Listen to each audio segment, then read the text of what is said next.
Good afternoon. This is a meeting, scheduled meeting of the Grace County Commission, December 7th, 2023. Please rise for the Pledge of Allegiance. I pledge allegiance to the flag of the United States of America and to the republic for which it stands, one nation, under God, indivisible, with liberty and justice for all.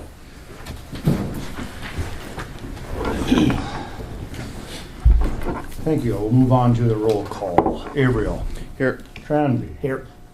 Zorn. Here. Edlin. Here. And Wakefield is here. Unanimous. That's been a while. Thank you. Have a look at the agenda. Anything omitted or that needs to be taken off? I would like to add something if possible. I don't know if it matters or not, but the mayor of Hannaford gave me information. So they want to apply for a grant because I guess the state's giving out a bunch of money for roads and everything. So they want to help apply for that grant. So I don't know if I could add that or if it's still put away and stuff. If it involves information that we have to review, it'll have to be added to the next meeting. So we have a time, it has time to get put into the packet and added in. Okay. But I think you can discuss it. Yeah. You can still discuss it during Wayne's time, yeah. Okay. Yeah, I was gonna bring it up anyways. Okay. Well, that's fine. I just figured I'd bring it up. I didn't know if it was something we had to add or what it was. So. I'll make a motion to accept the minutes with the addition of the tax director. The agenda Or the agenda, I'm sorry. with the addition of the tax director. Well, What do We want to discuss the agreement with Alan Vittman out in Bismarck again. I want to bring that up again. Okay, that's, Jamie's working on Yeah, but we on don't- that. It is, but we want to bring it up again, discuss it. The agreement is, what I looked through, looked fine, you know. We need to second the motion to, Yep, so the motion is approve the agenda with the addition of the tax director. Did you somehow take command of the meeting? Did I miss something here? That's the motion I made. We have a motion on the table to approve the agenda with the addition of the tax director position.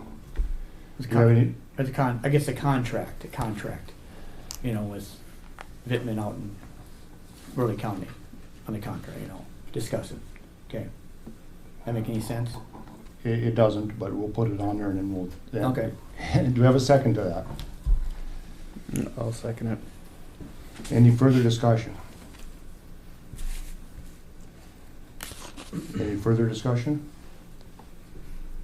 Barring no further discussion, all in favor of approving the agenda with the addition of the tax director contract, signify by saying aye. Aye. Opposed, same sign. Agenda approved. Take a look at the November 16th meeting minutes first.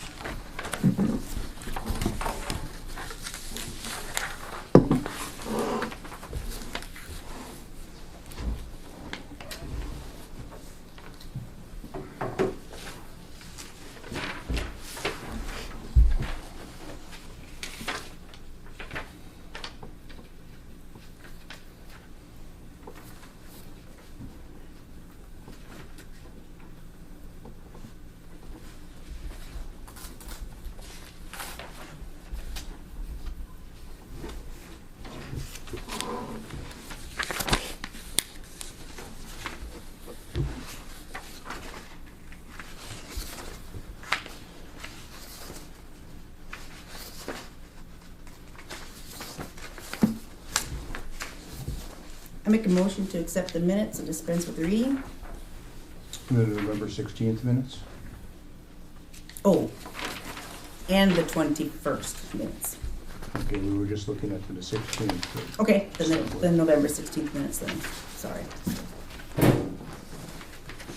We have a motion to accept the November 16th minutes. Is there a second to that motion? I'll second it. Second by Tranby, motion by Edlund. All in favor signify by saying aye. Aye. Opposed, same sign. November 16th minutes accepted. Move on and have a look at the special meeting of the 21st. Meeting minutes. If they're accepted, I'm sure we'll leave the reading.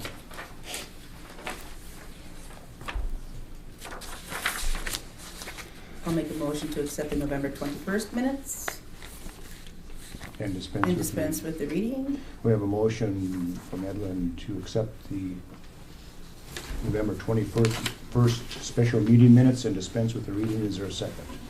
Second. Second by Tranby. All in favor signify by saying aye. Aye. Opposed, same sign. Meeting minutes accepted. On to the bills. Anything special with the bills you need to look at? Nope.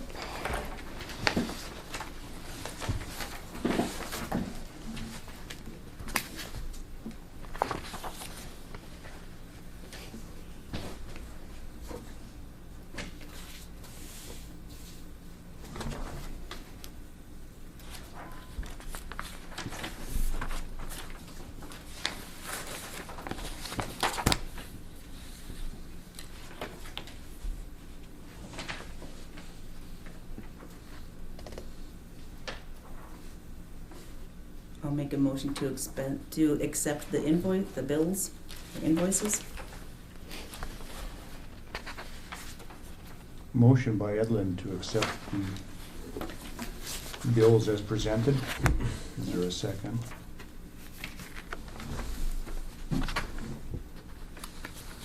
I'll second it. Any discussion?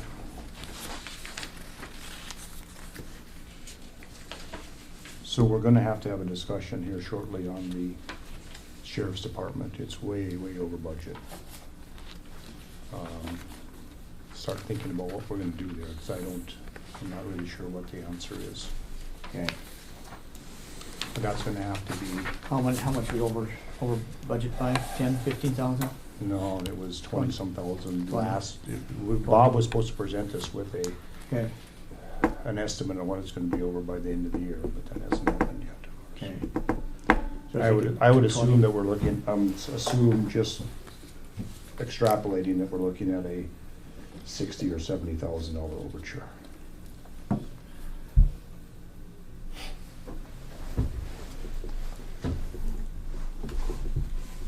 And that will, something will be quantified and. Currently dealt with. $34,000 over budget. Yeah, and we've got another month in it, that's. I mean, so this is as of, The 15th. yeah, thank you.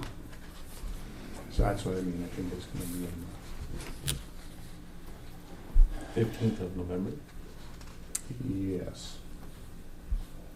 This report, I'm not sure if this report is, she ran the report December 6th, so I don't know if it's as of December 6th or the month end of I November. think the month ended, or maybe even the 15th, because it was, at the 1st of November, it was $20,000. Yeah, that meeting was like 20-some thousand. So, So, it doesn't matter, it's over and we'll deal with it. Yeah. right, It's gonna be, right.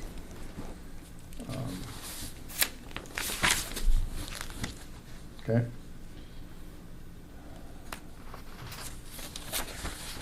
Any further discussion on the bills? Barring no further discussion, we'll move on to a voice vote on the bills. Aye in the affirmative, nay in the negative. Gabriel, Aye. Tranby, Aye. Soren, Aye. Edlin, Aye. Wakefield votes aye. Bills approved. Tax director position. You get the contract? Yeah. We had this before in our thing, you know? Same, Jamie, you never did look at this, did you? I've looked at it, yeah. The standard contract, correct? Well, it's not a standard. But May I point out something, the reason that it was referred to Jamie in the first place is we can't accept a contract until we call for a contract. We can't just let someone solicit business until we actually call for the business. But John, we've had the tax director position open for the last how many years? Not on a contract basis, it hasn't. It's open on an individual No. basis. I am okay with this contract and I actually make a motion to approve the contract with Alan to be the tax director. The system doesn't allow us to step outside the guidelines for contracting services. We don't have the ability to accept a contract unless we have a call for the contract, unless we've given fair competition to others that want to fulfill the contract. That's the way the process works. That isn't anything that you or I can change. If we want services contracted, we have to give everybody the chance. And we don't have the ability to accept somebody giving us a contract and saying, here's what I'll do for you, unless we can offer it to Rod and to Tranby and to anybody else that might want to do it. That's why it went to the state's I'm in attorney. agreement with what John has to say. The only contracts that we need to have, I believe, are for bids for fuel and road work. The rest of it we don't have to have. I don't see in But it's our, I don't This isn't see, just a contract, it's a position. You're offering a Yes. position to someone, so. it's been a very open But position. have we offered it on these terms to anybody else? I don't think we have to offer it on these terms, because the only thing we need to take bids on are Well, I guess fuel. you should go to law school then And- start reading the law, Stephanie, because the- we can't just, same with the tax sale, same with sale of anything the county has, same with advertising for a position. If we were advertising for a position, not for a contract position, right? I'm asking you. But I'm also telling you that, show me in the century code where it states Okay, that the but county answer my needs question. to. Okay, then that's fine. Maybe you should run for state's attorney, Stephanie, and become state's attorney. But I don't think you have the qualifications to do it. So if you want to argue with me and lose your protection of being protected by taking legal advice from the state's attorney, then do it. But until you get to that point, and I don't understand, first of all, every meeting you jump on me about something. It's getting old, really old. Jamie? Last meeting, no, not Jamie. I'm going to. I'm giving you legal advice, and you won't even let me finish giving my legal advice. I'm asking you to show us in the century code where the county needs to take bids on a contract. I'm just asking for that. We're not That's taking all I'm bids on a asking. contract. This is a position it's a tax director position, right? Okay, Okay, we have to advertise for the position, correct? We- We've advertised it as a position. We have been for We like have how, been. how many years? Right. You know, Let me put it in context you might understand. So we accept this contract. Someone steps up and says, well, wait a minute, I would have done it for less than that, but no one gave me the opportunity to be able to offer my services. And right there, the county is liable. Now we've given preferential treatment to somebody without giving anybody else the option of that same preferential treatment. So it doesn't have to outline a specific, the tax director position can't be contract or can be contract. It's the basic way that government operates, is that an opportunity for one has to be an opportunity for all. And if you step outside that by doing something like this is really outside that. This was a unsolicited solicitation by somebody saying, here, I'll do this for this amount of money, and here's the services I'll offer, and no one else is even aware of it. And secondly, we weren't looking for that. Yeah, we actually advertised earlier, you know, for the sales tax ratio a long time ago, and he stepped up to the plate and took it on. So No, we hired him to do a specific thing. Yes. one specific thing in the tax that we needed done. And I would hope that in the future, if we don't have a tax director, that we don't pay $30,000 to have the sales ratio study done again. I hope we put it out early for bids and get it done, or for 15 or 10 or wherever it might be. The tax director position is a position dealing with the public. The person needs to be here, if it's full-time, 5 days a week. If it's part-time, 3 days a week, because it can't be something that's done from 100 miles away. It has to be somebody sitting in the office, so when somebody walks in and needs advice or needs something done, they're there. we can put out a contract for whatever we want to do, but it has to be done in a timely manner, and it has to be so that everybody has a fair chance at it. And I don't understand why you would think differently. What is the big push here to hire this person for $70,000 60.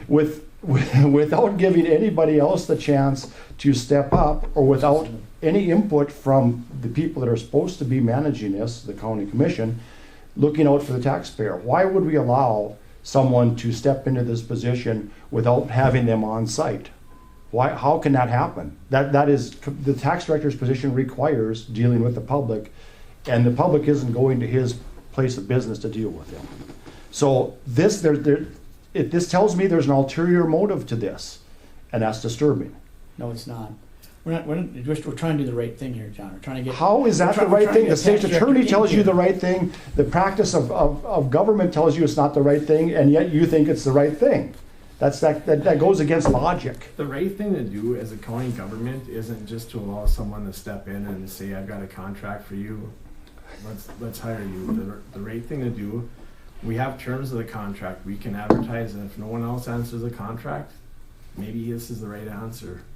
But the right thing to do is to advertise and give everybody a chance to have this terms of this contract. Whether the law says it or not, that's the right thing to do.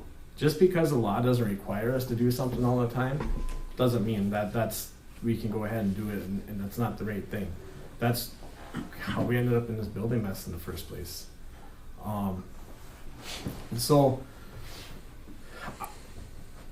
we never advertised for the position. We never advertised for a contract between the county and another entity, or gave another county an opportunity to do this. Right, and nor is it a good idea to take a contract that's given to us. We need to produce the contract. What service do we want? The Century Code outlines what services we need.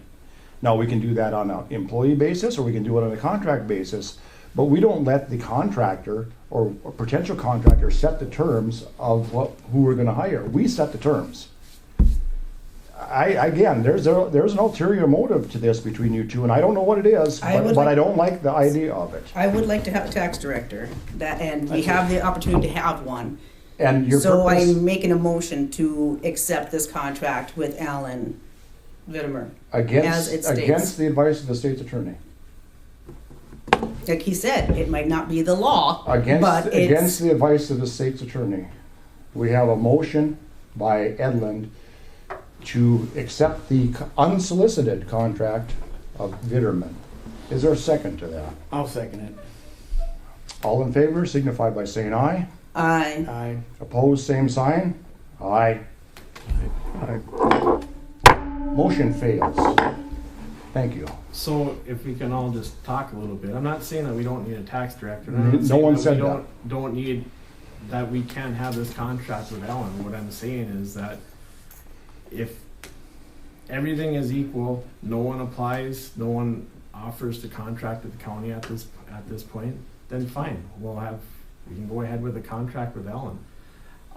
There are a couple provisions in the contract that I think that you guys should look at, specifically with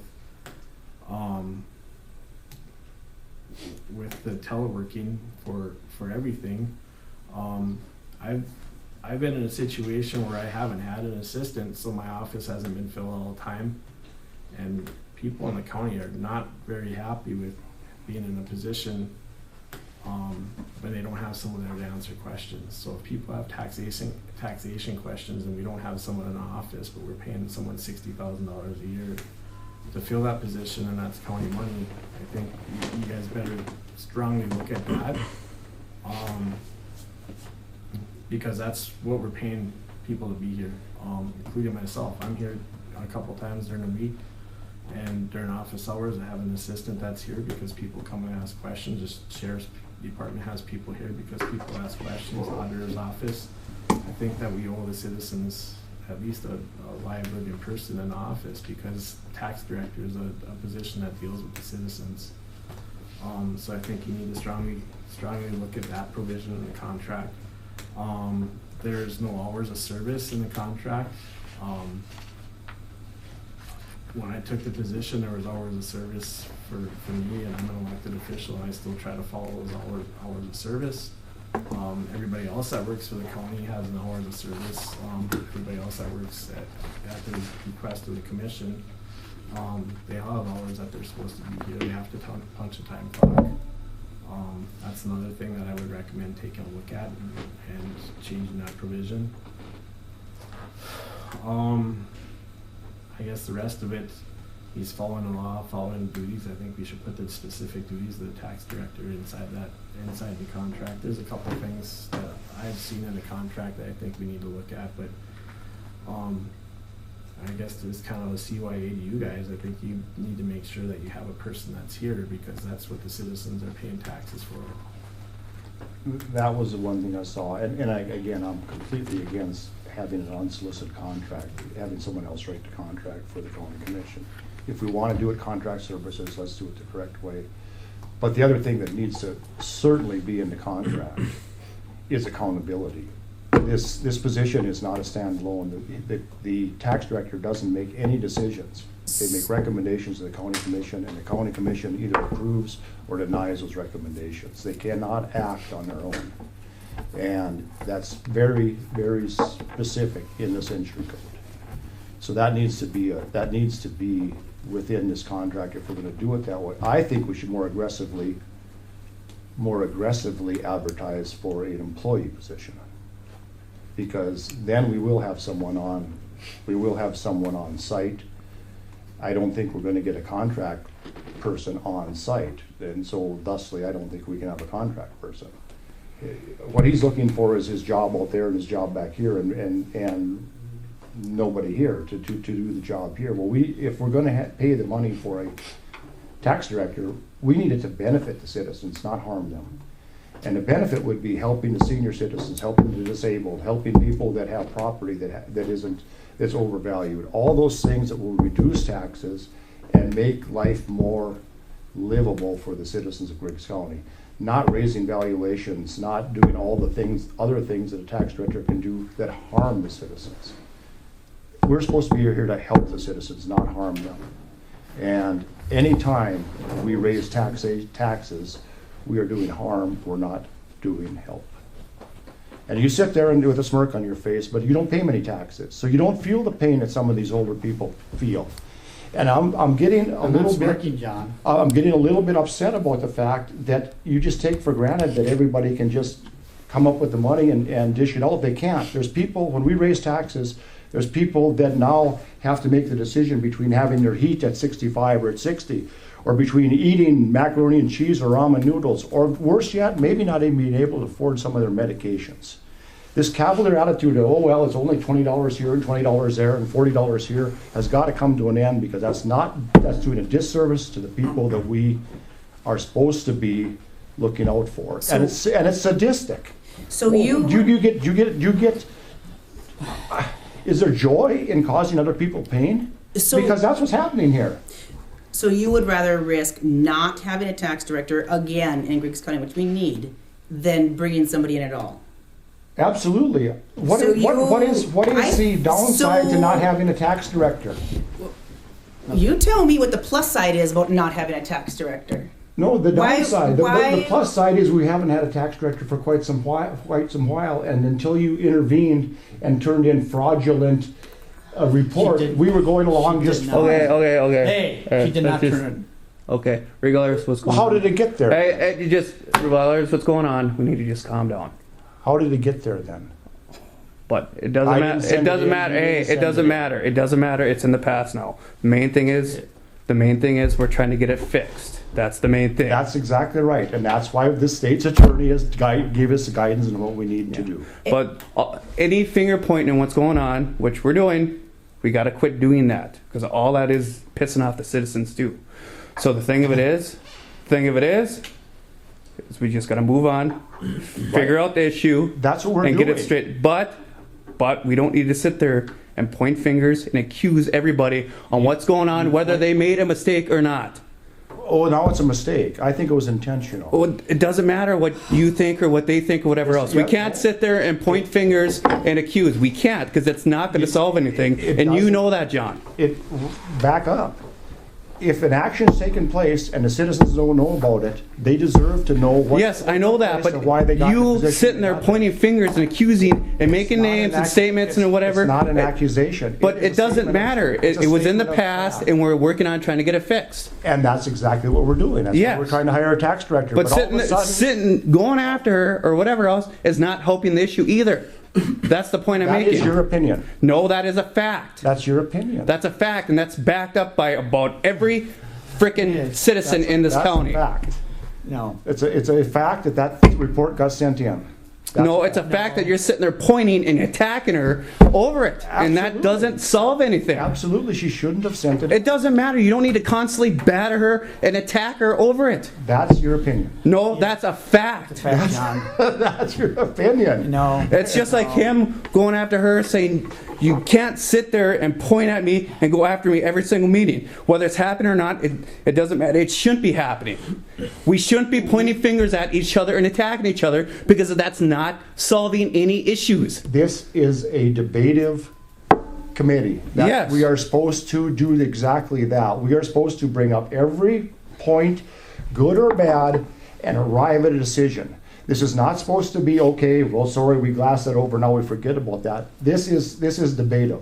And that's why, and sometimes that gets messy, and sometimes people don't like what's been said, and sometimes people do. But it brings everything out into the open. That's why these are public meetings. It brings everything out in the open, and then each individual citizen can make their own decision. Then based on those decisions, they get to decide who is representing them. That is a fact. Now that's how this system works. That's how it's always worked. That's how it's intended to work. And if something's said and it's not true, then say it's not true. If something's said and it is true, then you just have to live with it. That's the way it works. I don't think anything's been said in here that wasn't true. What Jamie said, what Stephanie said, what I said, it's all true. It's just some people don't agree with it. So that's the way the system is going to work. It's not going to be everybody in agreement. It's going to be I'm not trying to get everybody to agree. I'm just trying to. opinions put out there, and then we might not even arrive at a decision. It might, because maybe a decision can't be made, or maybe the decision goes against me or you or whoever else. But that's the way the system works. That's why we vote on it. That's why we debate it. That's why we discuss it. I do feel it does need to be clarified when you do state that it was a fraudulent upload or whatever to the state without approval. Well, and the process to receive the numbers that you guys did receive, Yep, we got them all. the numbers that you received, what I got, the 71% and the 81% and the 80%, whatever. In order to receive those numbers, you have to take that file and send it to the state. The state, which is the upload. The state then gives you the numbers as to the categories that it is. Now, that was my 3rd year doing it. This has been the same process every time. So it was not fraudulent. The numbers that you did receive is what is It doesn't from have that to be turned into upload. the state. You use their spreadsheet. It gives you the numbers. Once you look at the numbers, and you send it in. That's the process. You have to send the spreadsheet in there to get the numbers. John, you have not done this. I have done this, so you don't even know the process. I've been here long before you have, and yes, I have done it. and we've done it every year that way. And it's a spreadsheet, and so Yep. you get to see what it is. Then whether or not, if you agree, then you hit it and you send it to the state. You didn't do that. So- Well, maybe you did, but we didn't get to. You were sent it to the state before we got to see the numbers. So that's what I'm talking about. So, as Avriel says, if we want to move on, we'll move on. If you want to keep talking about it, we sure can.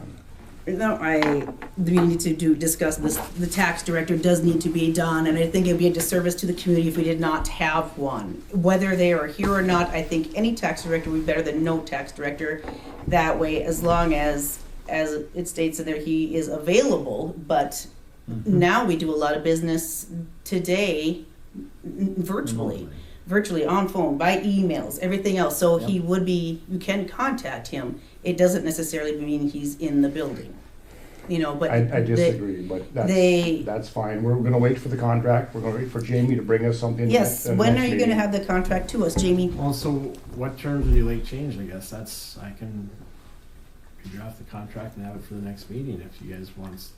Well, the contract needs to be following the Century Code for the positions of the tax director.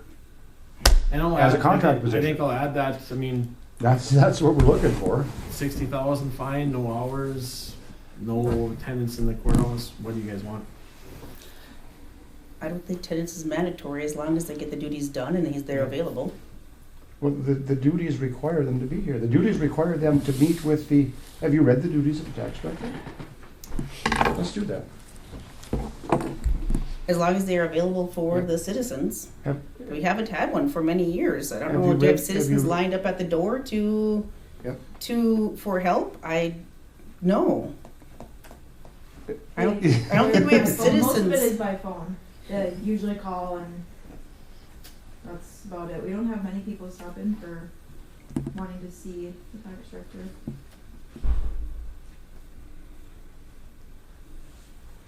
And what did we pay David? Well, he worked Part-time. part-time, And then what was our budget for full-time again? And 60. And my 60? question with that was with David being part-time and this guy, obviously he's not gonna be our full-time guy. Are we gonna try and negotiate a contract to, part-time? Or is that not on the table? We could I put, think we need somebody full-time. I agree, but I mean, he won't be, No, he won't be here, but do a remote, and that's how it usually is now, you know? That's just the way it is, especially out west, you know? I'm afraid if you offered lesser hours, you won't have anybody at all. And we Yeah. stuck in in that this predicament that we're contract, in. was there hours in their contract? You have a contract. No, there aren't. It doesn't state how many, I mean, his date, the shifts or anything like that. So.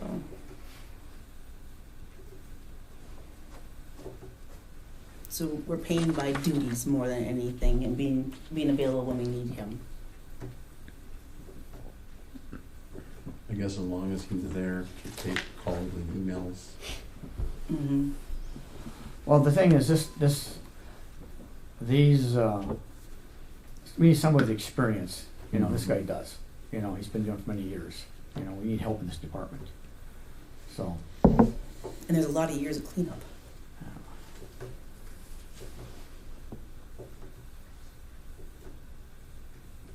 And someone to spearhead we need to have the county redone by 2025. What do you mean redone? Reevaluated Oh, for the yeah, state. that's what the state came out with, that recommendation, read the report. yeah. That's a recommendation. That doesn't hold the power of, the assessment is done by the individual townships. We don't have, as a county commission, we don't assess any property. We have no county-held property. Every piece of property is assessed by the townships or the individual cities. This board does not assess any property. There's no commonly held county property. Correct. The tax director can do that or No, there isn't any. take that. There isn't any. We don't have any non-incorporated property that the county commission would be in charge of. Some counties do, but we don't. So every piece of property that needs to be assessed is either assessed by a township Mhm. or by the cities. Mhm. Yeah. Yep. And the tax director oversees that. No, he doesn't. The tax director helps in valuations. Okay, he can help with their evaluations Yeah. for the. And wasn't we doing that before going out and evaluating as a assessor, correct? If there isn't enough assessors, the Right. tax director can He did do some of also that, be though. certified and do some assessments. He did do, I remember that, he did do, Yeah, yeah. they can do them. Only at the request of the township. So Yeah. if the tax director goes out and assesses He did on do behalf of the township or the city, then the township, then the county bills the township for those services. Every township is supposed to have an assessor, and they're supposed to have it in by a certain date, have somebody picked as assessor. If they don't, then the auditor delegates an assessor to each township. If that's how the Century Code reads.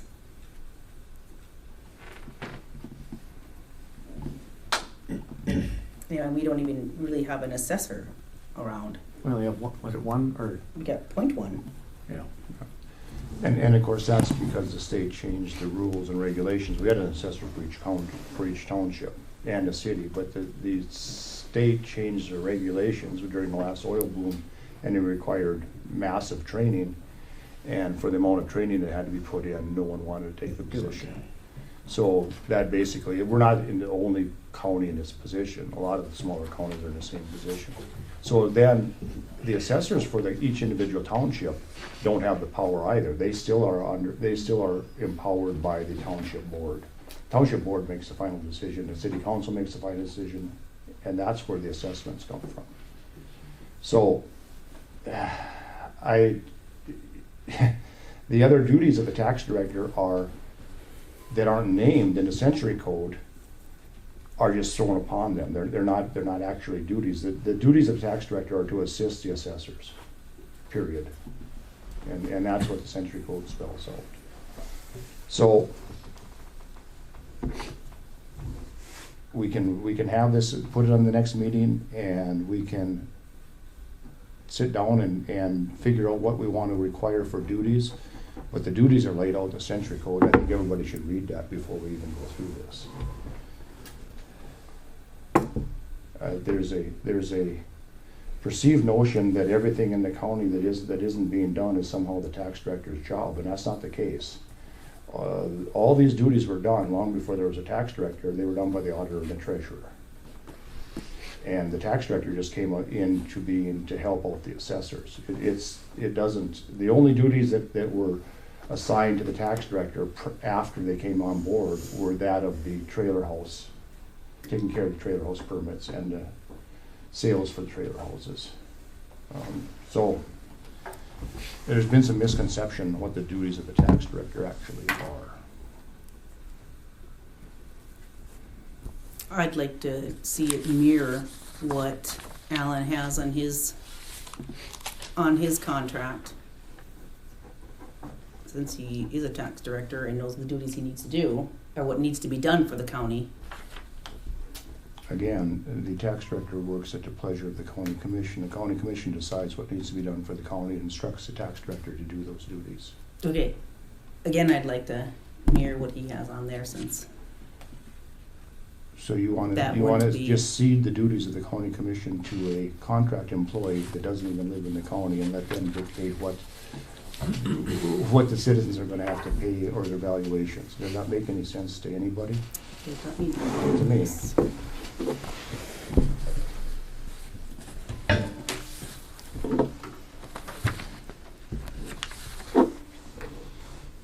It would be easier to understand this if there was a purpose,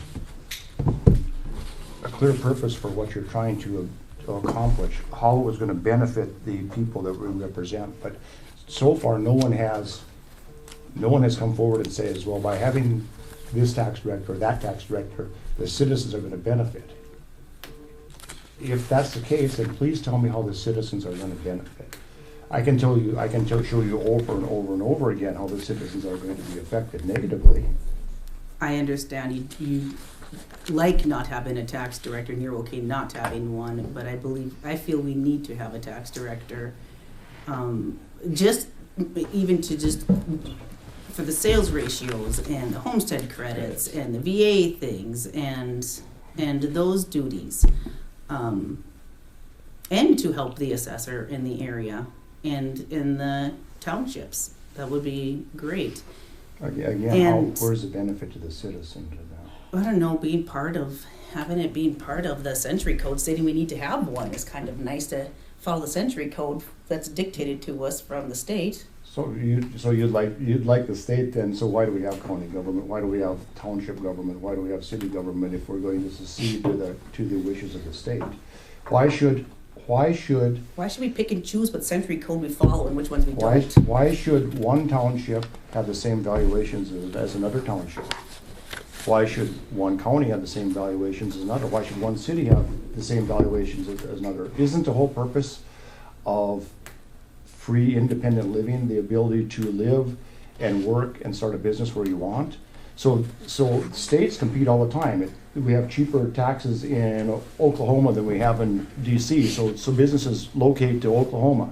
Mm-hmm. Why shouldn't the same competition exist in the county?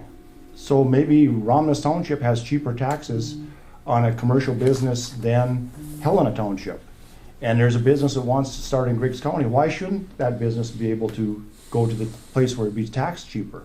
What's wrong with that? That's free enterprise. What's wrong with the citizens that live within that township or that city or that county deciding what they should pay for taxes? I don't see, if you can make a logical argument against that, fine. But I don't see the benefit to just falling in line and says the state wants us all the same, we're gonna be the same, we'll put our same uniforms on and we'll stand in line and say yes sir, no sir. That doesn't make any sense to me, and it doesn't make any sense to the people who wanna live their life in Griggs County. Maybe they wanna live here because it's cheaper taxes. Maybe that's a benefit to them. That's what we're here for, is to make life easier for the people that we represent, not to stick up for the state or anybody else on how they think we should live. We get to live how we want, and the people that live here get to tell the state and everybody else how they want to live. Government works from the bottom up. So we'll put it on the meeting for the tax director for the next meeting, and we'll talk about it again. How's that sound? Are we going to present a contract, or I'd like to get a contract for the next meeting? I'd like to. What do you want I on it? guess I don't know, what terms do you wish to have deleted or added to the contract? That's my question, I guess, unless you just want me to draft a contract that I think is fitting. I still think the contract that Alan presented is a fitting contract. In there, it states he's going to do the century code, he's gonna do, the equalization, he'll perform the functions of it. I don't know what more John would like to add to that.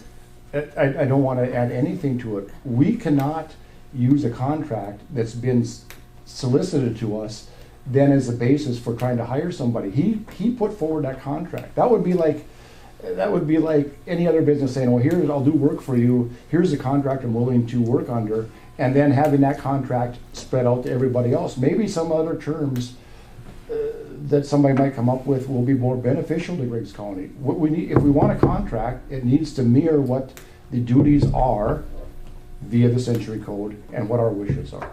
Not what some person trying to solicit business wants done, because of course it's going to be biased in his favor or her favor.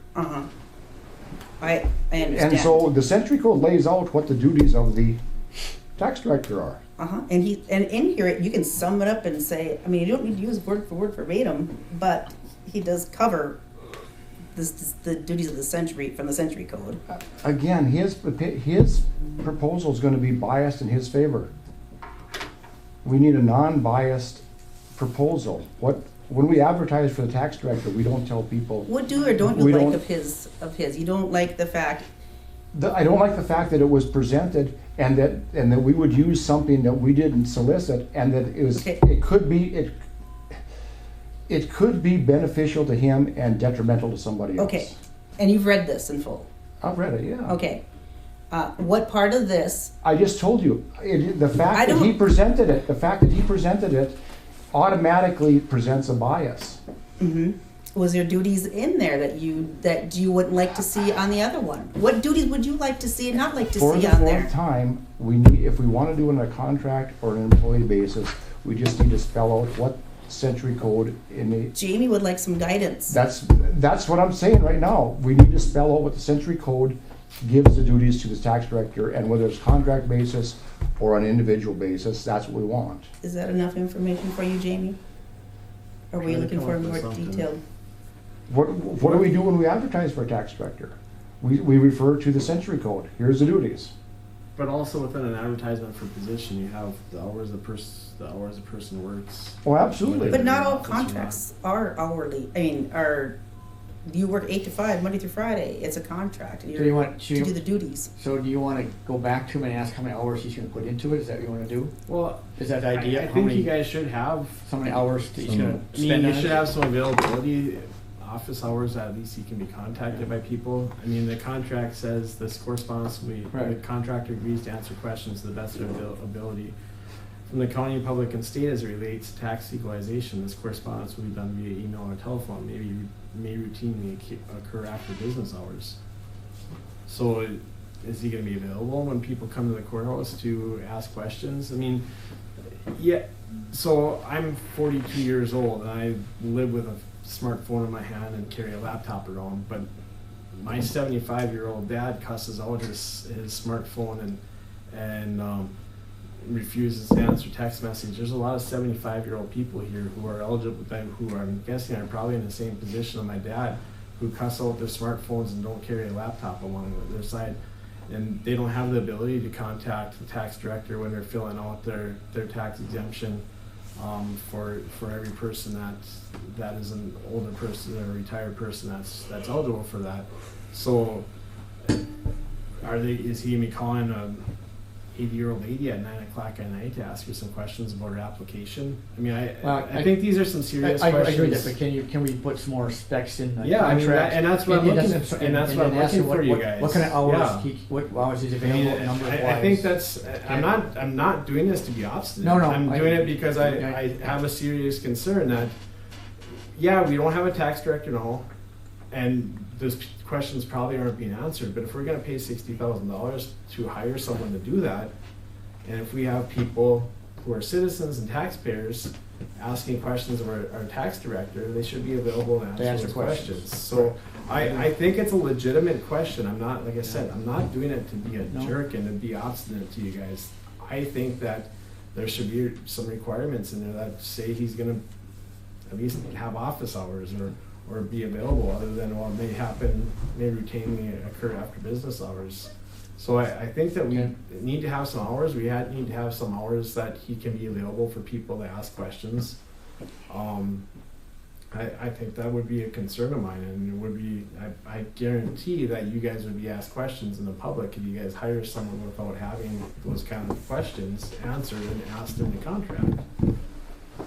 So like I said, it's not to be a jerk to you guys. It's looking out for the interests of the taxpayers of the county, who we're supposed to be providing services to. Okay, so then maybe talk about it next meeting. Maybe we can have him on a Zoom call, discuss some Yeah, stuff with I him. mean, I think that's doable, and I have no problem drafting a contract, but I think you guys have questions to ask of him, rather than just to say, yeah, we'll sign this contract and give you $60,000, but we really don't know what we're gonna get for those $60,000. Pretty open-ended. I mean, that's, yeah, so that's my concern. I mean, I think it's legitimate, and I think the taxpayers are gonna ask you guys that question if you don't have that concern.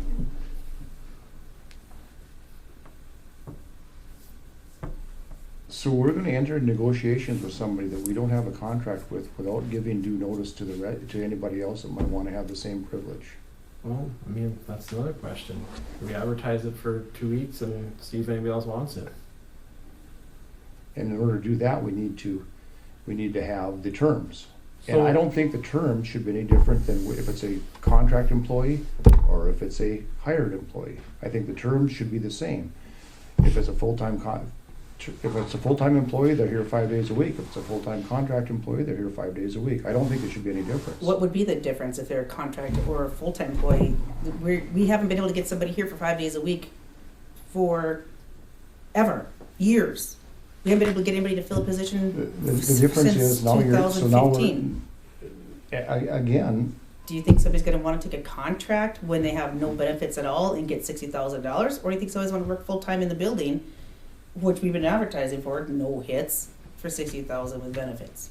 It's, you're offering, it's just, that makes no sense. A contract normally is due to somebody who is not in the area, who's going to fulfill the duties needed for something, and The contract you've been advertising, or the position we've been advertising for, has there been a pay with that?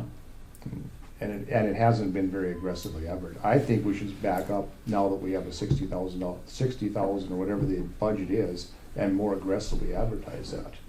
Because it hasn't been done aggressively since we decided to make that a full-time position. it's been advertised on the website and Yeah. with the county associations as all the further that it's been advertised, ever. It's been in the paper a couple times, I think. Been in the For a paper a while, couple it's in the times. paper. Yeah, but It's I think that would be the on first website. step, is to aggressively advertise that. And we didn't put in the fact that that you can also have no training and step into it. That's really, you can do that. You've got 2 years to be trained. So how does that work then? The training deal. Do they go to school for that then, or do they train on deal? Online, so Okay. you have to become a level 1 assessor. So Yeah. to become a level 1 assessor, you have to first become a level 2 assessor. and then a level 1. Okay, And that- it isn't real complicated. I went through it and got to level 2 and let it lapse. Ron went through it and got to level 2 and a level 1. Okay, so do we as the county pay for that? Do they have to pay for that? It County isn't, pays it for it it. isn't much of a fee. It's an Okay. online fee. And Okay, that's what I mean. Maybe if we advertise that it's paid. It's a time commitment. That's Yeah. that's the thing. I mean, Yeah, no, and the county would have to pay. I get that. I just didn't know if like, okay, you do it, you have to pay for it. But if we advertise, hey, you come do this, you put your time in, we'll pay for it. Then you can become your level 1, whatever else. The Century Code allows for up to 2 years to achieve the level 1 assessor rating. Okay. It's there's a couple paragraphs to read the duties and the obligations of the, and so they allow for that after 2 years if they haven't received. But I mean, like, achieved their level- for us to level assessor. advertise that too, that we do pay for that is what I'm saying. I think that might help a little bit Sure. about aggression. Again, on it that. could be a more aggressive advertisement, there's no doubt Yeah. about that. So I think basically if we're gonna advertise it forever, off, whatever benefit we can offer for that, or whatever benefit comes with it, we should offer that benefit in the advertisement. If, Because that will get to me, that would make it more aggressive about getting somebody in here that you're talking about. if that's what you desire, that's the way we should do it. But I think first of all, we should try to do it on the employee basis. And if we want to reach more people, there's ways to do that. And we haven't been very aggressive at that. It's just been, who's gonna look on the website for that position, other than the people that are already here.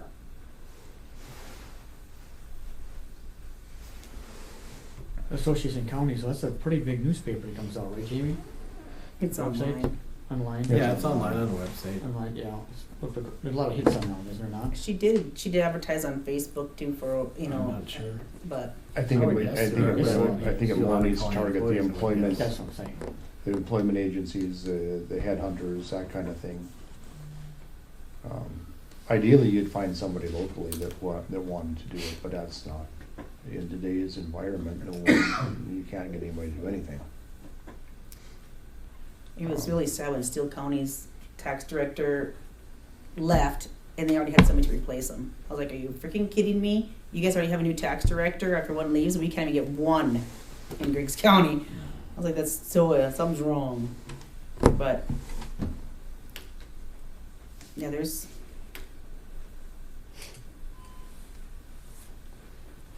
So I mean, that's what I think we should do to start with, is have an aggressive aggressive campaign to try to recruit somebody.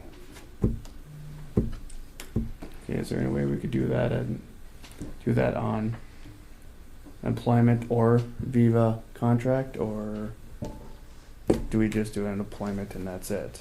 You know what I'm saying? Well, I mean, the employment part from a financial standpoint is gonna be better, because of course you get the retirement and Mhm. the rest of it. From a contract point of view, the people would wanna contract it because they wouldn't wanna be here. That's the whole purpose of it. They don't wanna be on site, they wanna do, and of course, this one here, he has a job somewhere else, he's never gonna be here. Okay. He's already a contract he's already a employees full-time are- tax director. A contract employee is harder to control than, I mean, you guys, an employee works at your discretion of the commission. A contract employee, they're gonna say, you contracted me to do this job, I don't have to be here, I don't have to put in hours unless it's specified in the contract. I'll really do what I want and get the work done the way that I wanna get it done. ideally, an employee would be ideal. But if there is a Denny Bites, and we haven't had bites for so long, Yeah. But we haven't done it really And- aggressively. if there's a bite, yes, great. Well, if you had to hire one, you're in a hiring business, what would you do? For advertising, you mean? Yeah, I mean, you probably have more Well, experience trying to hire like I employees. said before than- in the past, we've advertised a lot on Facebook. Facebook can be boosted, and that gets everywhere, and that gets a lot of people, and that's what our biggest advertising. And Sam, once upon a time, did run that through Facebook. I don't know if she got very far. I think she just posted it through whoever is Local. following Griggs I think County, it's but local, yeah. it's ours boost. We get applicants from Alabama and everywhere else because I boost it throughout the whole United States. Samantha did do a boost. They should I do think boosts I'm out. pretty sure. Mhm. How long ago Range. was that? Off, I think it was just last year. yeah. I'm pretty sure. I think it was just last year, and The advertisement's been hit it's and miss. been advertised for 3 years. And But we were advertising part-time Yeah, tax. And now, 26,000. now that we're full-time, maybe if we advertise full-time and put a boost and a little bit more aggression behind there, maybe we will have Yeah, better because- luck. And now we got a salary to go with it, and it's, Yeah. and then full-time position would be a The benefits, benefits everything as else. well, so there's something to come for. Yeah. I agree. I think we better do that, if we can get Mhm. Sam or somebody to do it. So, Everybody likes seeing a salary. You guys gonna post a salary? yeah, Of I say we course. post a salary, the benefits, the paid training, everything that is associated for that is a benefit that comes with it. Is that a motion? I say make that motion. We have a motion by Avriel to more aggressively advertise the position for the tax director. It will include salary, benefits, and duties along with the training options. Is there a second to that? I'll second that. Second by Zorn. All in favor signify by saying aye. Aye. Opposed, same sign. Motion carries. Thank you. Wayne, Yes, Maintenance Certification County Federal Aid Project, it's in your packet. Every year we have to sign that. Jamie, county auditor, chairman of the board, and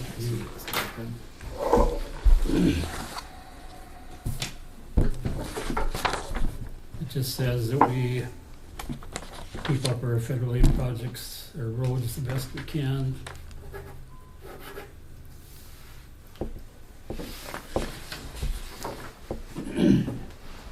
And we agreed to do it for this year.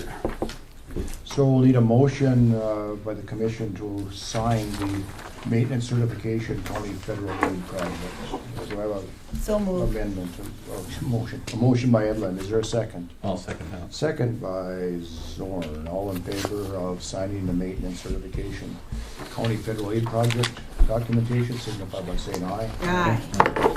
Opposed, same sign. Motion carries. And then I was contacted by Debbie Dahl of Hannaford. Hannaford is going to apply to that Flexible Transportation Fund grant. They're gonna see if they can get 22 blocks paved in Hannaford. And they would like to have us pave County Road 26 that goes through Hannaford, but first to mill it down because it's gotten so high after years of overlaying it. So now such a big hump when they cross the drainage. So I told them to apply, but or she said legal we can't because it's a county road going through the city. So I emailed her today and I asked her if she could have her engineer give an estimate of what it would cost to mill off whatever depth it would take and to replace it with gravel and 5 inches of asphalt or whatever you would recommend the old pavement. Now this is a grant that's a participation grant, reimbursement grant, which means that the local authority has to pay for the project first, and they get paid back by the North Dakota DOT. There is a lot of applicants out there. It's 43 million in the whole state, so it isn't a lot of money.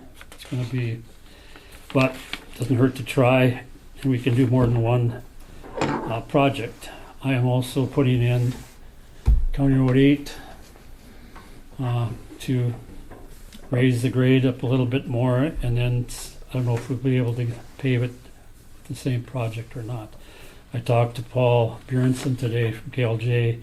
He's got the numbers from what we did a few years ago where we did the temporary or emergency grade raise, and then we also had a estimate for a permanent one.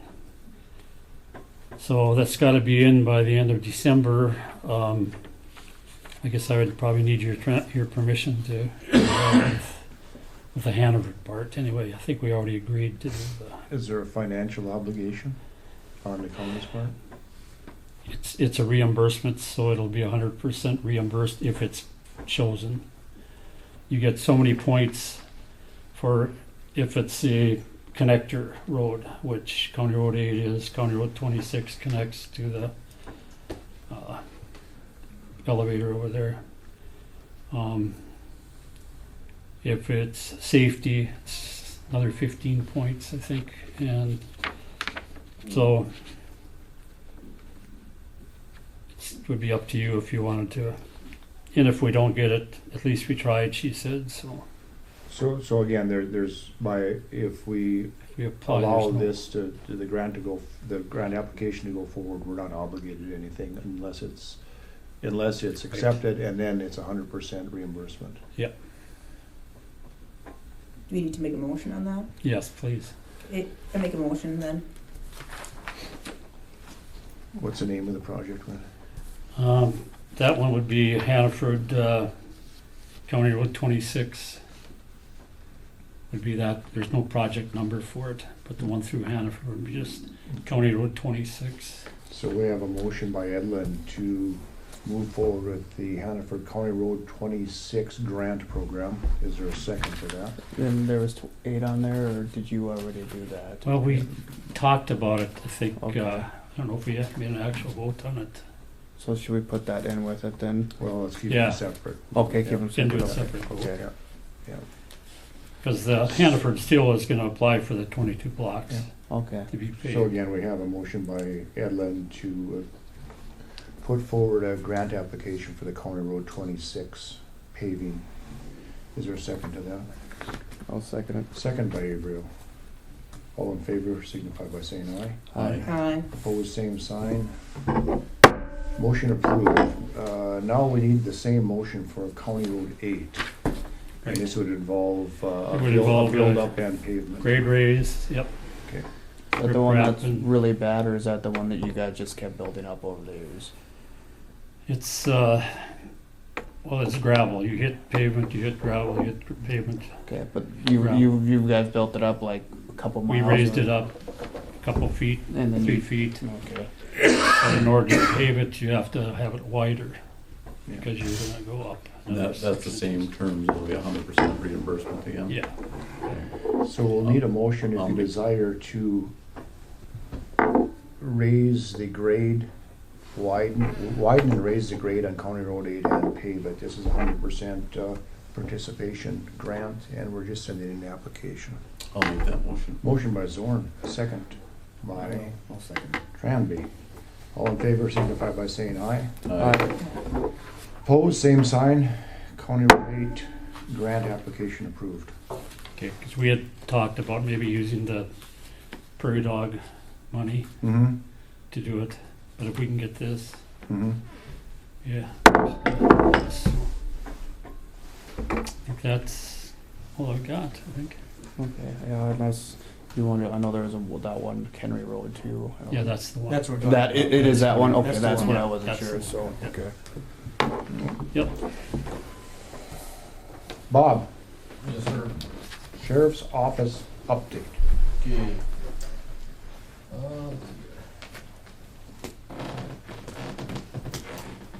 I have 2 deputies starting on Monday. Michael Beaver from Wells County, plans to reside and live in Binford the rest of his career. Tyler Rispa, he is from Bismarck, originally from Botno. He was military police and juvenile corrections and juvenile custody care type work. Mike is fully certified and licensed. Mr. Rispa will have to attend a 2-week training. His military police training and certifications allow me to request a waiver for his full basic training. So that's where we are with the deputy situation, as of right today.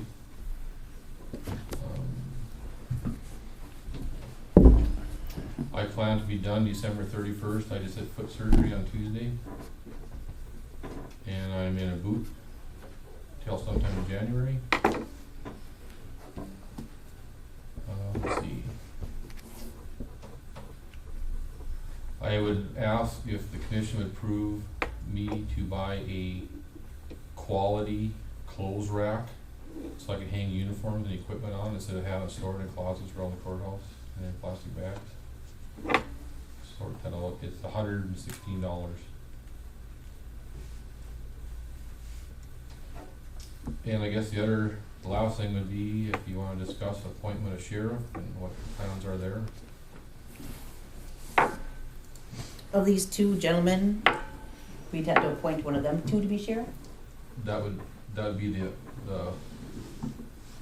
for lack of a better term, I'd say that'd be the easiest and quickest. Okay. Who's most qualified is Beaver then? Yeah, who do you recommend? Well, Mr. Bieber's qualified. I mean, he's Yeah. been doing everything I do, except Yeah. he doesn't have the background in civil process as far as executions go. That's where that's coming. Okay. That is something that the Sheriff's Association has at least yearly, if not bi-yearly, training for that, and it's no cost. He would just attend that, and I would help him with that. We don't get a lot of it, but I just said that the other day, and I got 3 in 2 days. Basically help him get him in the right direction to Everything else he's doing already for Wells County.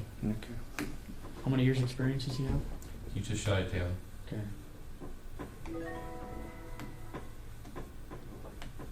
So we've got, let's put that on the December 21st meeting.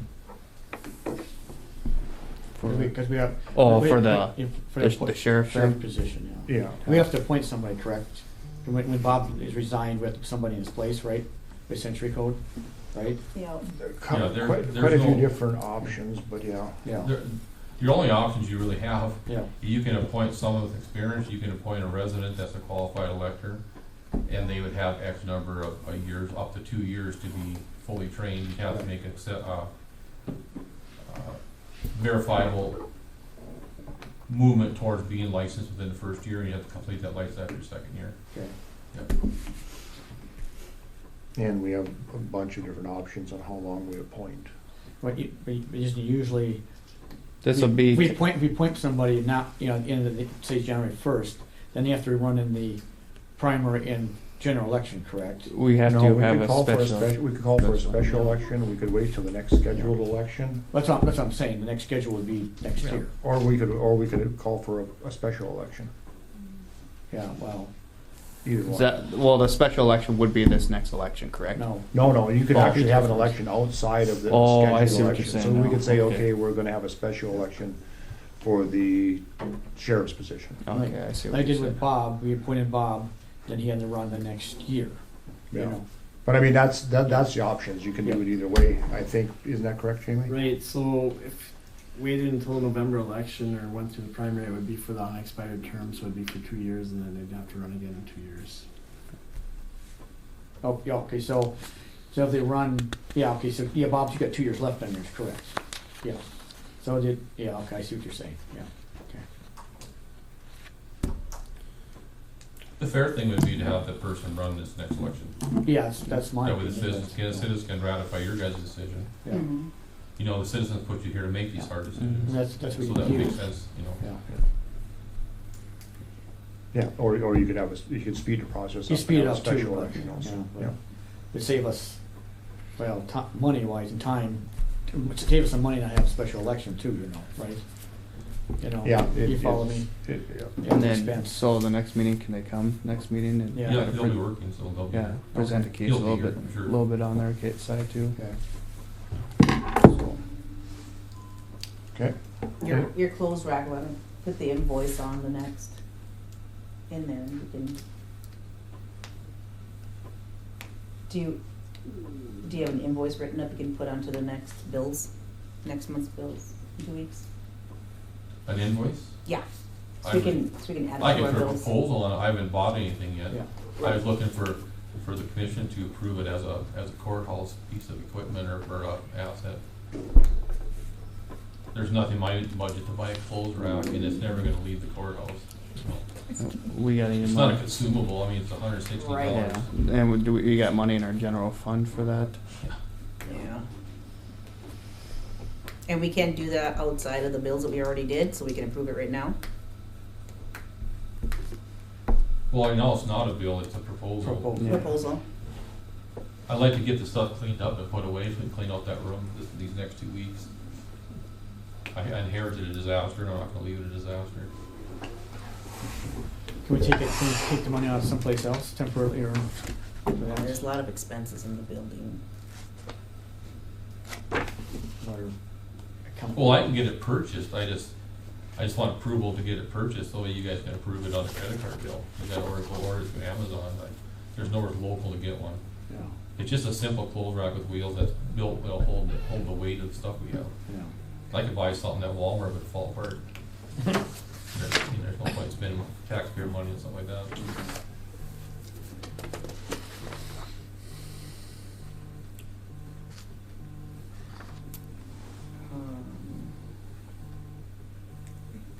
Sam sends out to us all the monthly expenses, all the monthly reports.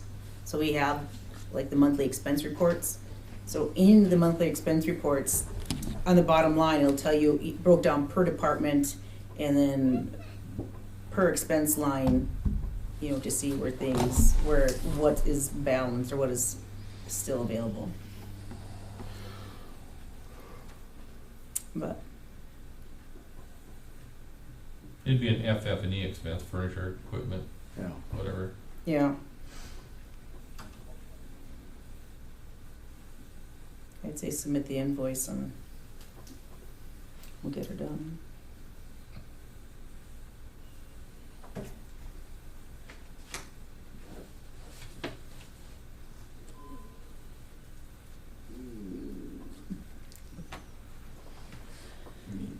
You probably should eat. And thank you, Bob, for everything. Okay, so cold rack, yes, no, forget about it. Find someone to donate one. Oh, I'm for it, but I think it needs to be like the invoice written up and submitted with our little batch for the next month to say, yes, you can order it, you know, because we submit them all in one. And I think Anybody look over to the other courthouse? talk to, There's nothing over there. And nothing over there? No. yeah, I thought when you came in, there was that big heavy one that was, someone take that down? It was hanging on the wall there when you came in? I'm not looking for a wall here. I need one that's flat. You can move around. And I don't know if there's anything left over there. There was one down the basement. The hooks are broke off.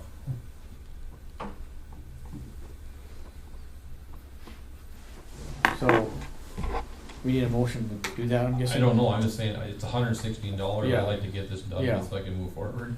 Can we take what, I guess my Because question if I don't prove it till the 20 or whatever, then someone else is gonna have to deal with it. I don't wanna leave it like that. Yeah, I looked. I can't find anything. I looked at secondhand. There's just Yeah. nothing. so I guess the question is, where should we take it out of, I guess? What department, or what account? Right? I'm looking for building expenses on here to try to find that.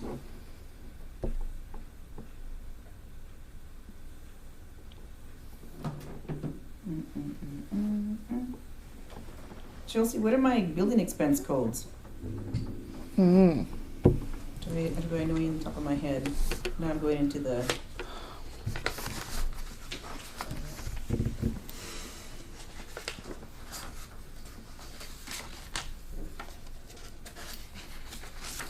Total building expense. I'm not seeing building in my report for the building expense, but I'm sure there's a building expense supply code that probably has a balance in there that we could code it to.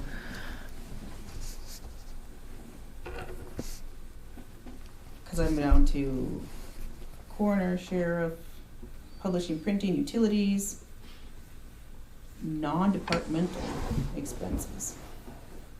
Building repairs. Nope, not that one. Courthouse and grounds. So we just make a motion, take it out of courthouse and grounds then? Okay, Yeah, do that. I'll make a motion to take it out of courthouse and grounds for 100 and whatever you come up with. 116. Okay, What was the value? 116? $116 delivered. It's like 115 and 96 or 97. Okay. Plus, I'm sure there's tax on it. No, that's for us, everybody. That's with tax, okay. Okay.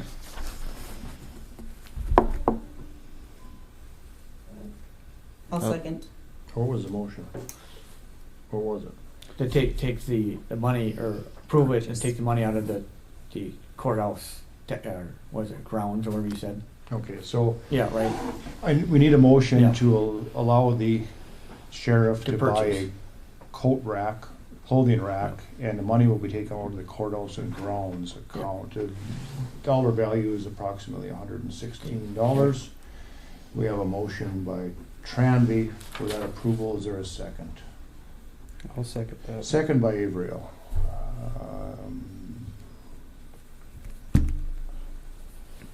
I guess this does involve money, so we'll go to a roll call vote. Averill. Aye. Tranby. Aye. Zorn. Aye. Hedlund. Aye. Both Bill votes no. Motion approved.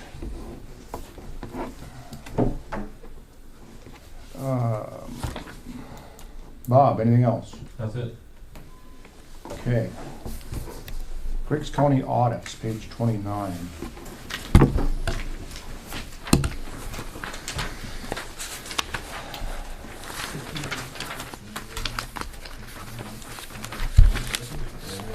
If you read that, it looks like Harold's recommendation is recommendation number 1, eliminate all component units from the reported issue and adverse opinion for the omission of the component units.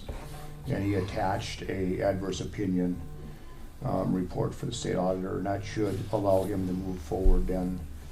That should allow him to move forward then with the 2018 audit, and then from there we'll be able to do the rest of them. Great.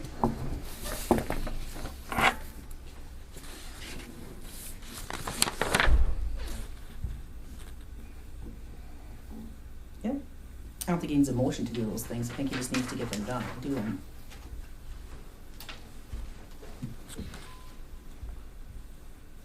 What's that? I don't think he needs a motion to make these adjustments for his audit. Yeah, he's asking us to pick of these 3 different scenarios, number 1, number 2, number 3.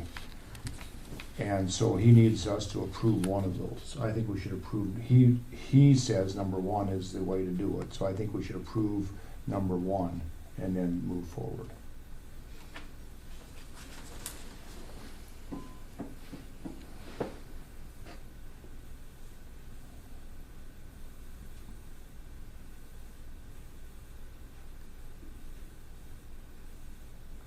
If you read the top, it has the following options for the 2018 report. So not all 3 of those need to be done, just one needs to be done. And he says, number 1, I have attached a 2018 report with the adverse opinion. That's paragraph number 1. Where does he say that in there? No, where does he say that that's his opinion to choose number 1? Right here. He gave us the report for number 1. I have attached this so we can see it. Okay. Yeah.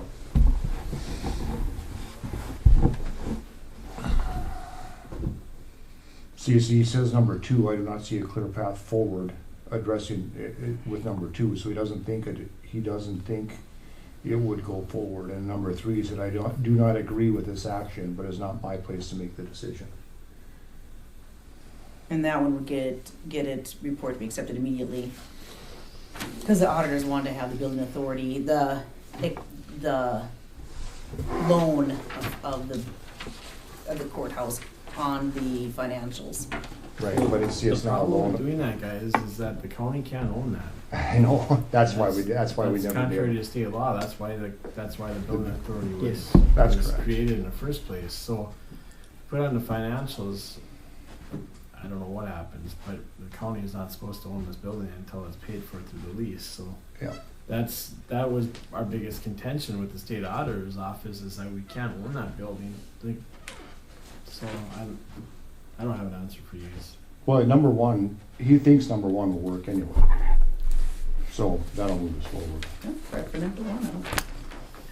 So, But yeah, we would put ourselves in a position that if we say we own it, because we can't own it, building Citizens. authority owns it. Yeah. They had to in order to build it, because the citizens said, no, you guys, the county can't own it. So that's always been the contention. Why the state got on that, I don't know. So I have read the county rules, and it's, I mean, it puts us in contradictory state law, so I don't know which direction to advise you guys, because the generally accepted accounting standards state that long-term lease should be collateralized or capitalized, I guess, in an audit. I don't agree with that, because you could let it go and it's not collateral, it's, you're renting it until you pay it off. But I don't think it makes any difference, because like I said, we don't own the building and we can't put it on there because the county can't own the building.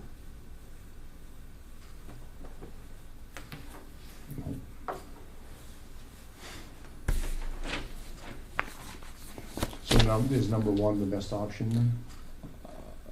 To me, that's what I it think- sounds like. I think if Harold thinks so, I guess I would follow Harold's advice.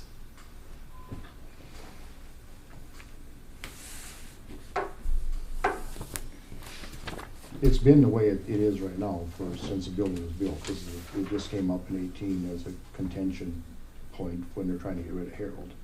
It was, we talked about this many times with the state auditor, and they just, well, that's the way it is, and they just put it as a memo in the audit.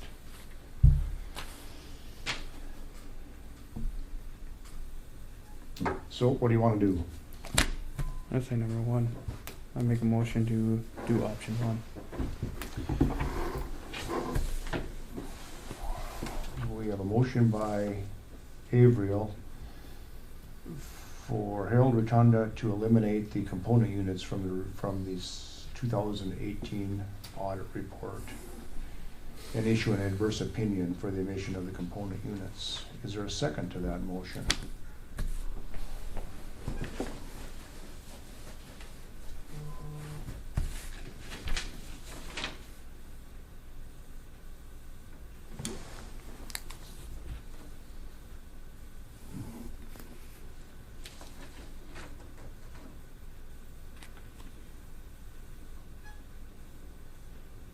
Do we have a second to that motion?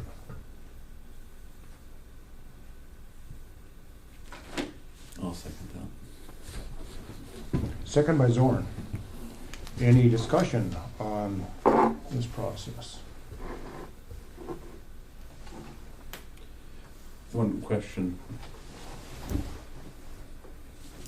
I'm not quite following that, I should ask before I second it. No, that the purpose is to get to a second to discuss it, because we haven't, it still takes 3 people to approve. So Okay. that is a process, Okay.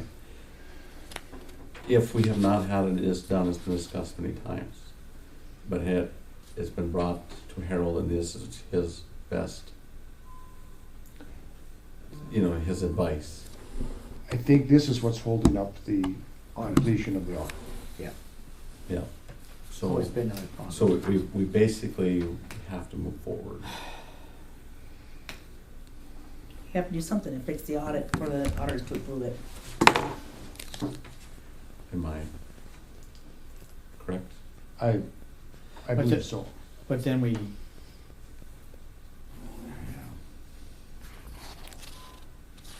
Go back to building authority again, we can't own the building, correct? That's the whole. Tell us We're to pay not, it off. by number one, we're not, we're admitting, we're saying that we don't own the Own the building. building. And we don't agree with their assertion, Okay, and okay. we're moving forward. That's why, so we are stating that we still do not own the building. Isn't that correct, Jamie? The state auditor's office in number one is going to have an adverse opinion because it's Yeah. not in our audit, Yeah, but we're not gonna own it in that audit.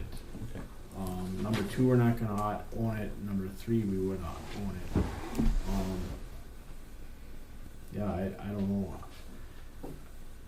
I don't know how we can say that we own the building. I know it, because we can't own the building and we're leasing it. but the adverse opinion is what we've always had on the prior audits. It was a memo, a note to the audit that we didn't, Own it. yeah. So that's what we've always had in the past. So the adverse opinion isn't, I mean, it's saying that we don't wanna follow the rules that they're giving us, really is what it is. It's gonna be a footnote at the end of the audit. It's not saying that the county's has money missing or anything like that. It's just saying that our accounting method is different than what they think that, or what the rules are, or their rules are. And see, if you read that, it says it really would have effect on the water board and the fair board, because we don't classify the fair buildings as part of county property, nor any projects of the water board we don't classify as county property because we don't own them. So we're already doing the same thing with those two entities as we're doing with the building authority. We don't own that either.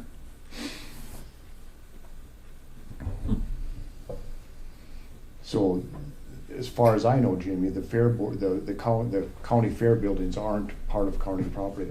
They're classified as part of the fair board. Yeah, that's a separate government sub. So I don't- Yep, and the same with the water board projects. They're not on the county balance sheet. Thusly, neither is the. So when you give the adverse opinion, it's all three of those items. So nothing really changed there. They very well might say, no, we don't agree with that.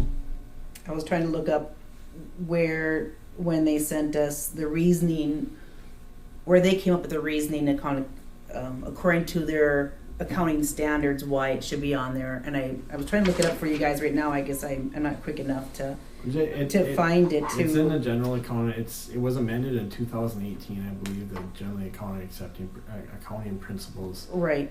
So it was an amendment from 18. So probably up until 18, it was an adverse opinion, but it was changed that long-term leases are supposed to be a capital item in the county audit, and that's what we're not doing. So like I said, it's would make us either act. The audit would make us act contrary to state law in ownership of the building, or we could follow the county standards. Does it make a huge difference on our audit or how we run the county? No. It's just the sake that we present the expense of the building on the reports or not. That's the biggest difference. No. And I was trying to show. The biggest difference is if you read the building authority would have to sign off on that. The building authority owns this courthouse, and they put that as collateral. And so the building authority owns the collateral. The county can't own the collateral. So in order for us to do number 3, we would have to get permission from the building authority to do that. They are the owner of the property. And we can't take their property and put it onto our balance sheet. The building authority is a separate and distinct entity Yes. from the county. That's the only way this courthouse worked out, was to have it as a separate and distinct entity. We leased it from the county. We leased it from the building authority. Yep. So the lines are blurred between the two of them, but they're supposed to be, in order to follow the law, they're separate and distinct entities. But the financial agreement with the building authority members would be in violation then of protecting the assets if they gave the assets prematurely to the county. So I don't see how you get the building authority to sign off on it. I'm trying to understand. I'm trying to remember I'm trying to find the email where the auditor sent us their regulations, where it read, just so you guys understood where they're coming from. Because their regulation states that it's just like a subcategory of the county made in order to take out a loan, but all in all, it actually is still part of the county. So therefore, and I'm not even reading it right, but there is a GAPS regulation, of a county regulation, stating why they are doing that. So it's not that they're making up free willy-nilly and going against any really laws. It is actually a GAPS law, and where they read it to us, where they believe or where we are. But whether or not the county decides to put a blurb on the bottom stating that yes, we know the accountants want us to put this on here, but we choose to not, and just put it as a footnote. Well, we can't. So I mean, if we want to check number 3, then we have to convene a meeting of the building authority and get them to sign off on the ownership. And in order to do that, the note would have to be paid off, because the whole purpose of the building authority was to get around the will of the people and build this courthouse. Right. So I don't see how the building authority members are gonna put themselves at risk and sign off on that. I don't remember how I don't think it was anything they had to sign off or anything. But anyways, just move on. Whatever, But yeah, so we have. I was just trying to find that regulation where you guys can, No, and read it to you guys, where they read- came from it. Yeah, and I just. I don't know yeah. if you guys were all involved during that time, so Josh and Rod aren't familiar with what happened during that time. I'm just going off by what he says. If he thinks that this is Right. the best and he deals with this all the time, I trust his word. Yeah. Okay, so do we have a motion and a second? We're discussing it. Any further discussion? Any further discussion? All in favor of instructing Harold to move forward with paragraph 1, elimination of the component units and an adverse opinion on the component units will be rendered. All in favor signify by saying aye. Aye. Opposed, same sign. You will instruct Harold? Somebody will? Very good. This might not work, by the way. It might come back and they won't do it, and we'll have to relook at this, but it's. I will find that email and share it with you guys so you guys can see that, or have Sam share it with you guys so you guys can read why the auditors want to have that on there, so you guys can read that.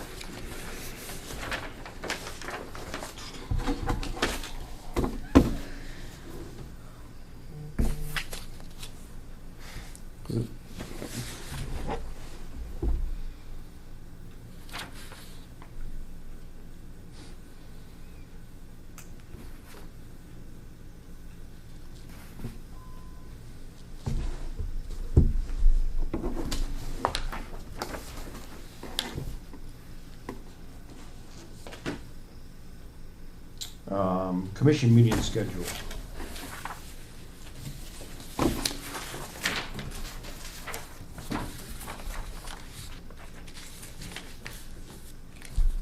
I would like to see it for 2024 move to Monday mornings, 9:30 would be my suggestion.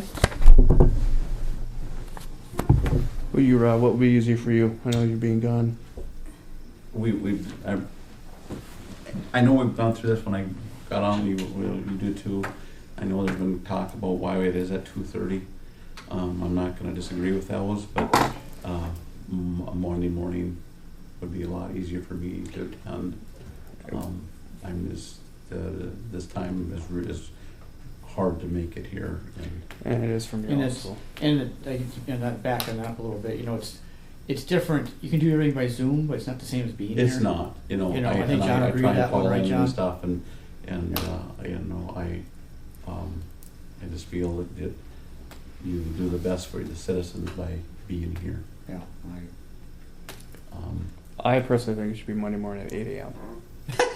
I actually would agree with that, because if we have people in jail, the courts are, for me to be here, the courts are wanting us to get stuff done before noon. And sometimes that's kind of a scramble, and 9:30 is right in the middle of that scramble, so it'd be kind of tough for me too if we have people in jail. So, yeah, that's fine in the morning, but Monday's not a good choice, because it takes preparation in order to put this meeting packet together. And if you have a 2-day lapse between when it's being put together and the meeting, you're gonna obviously miss a few things. So it needs to be done in the middle of the week for certain, so that we have the 2 business days before. It can be in the morning, that's fine.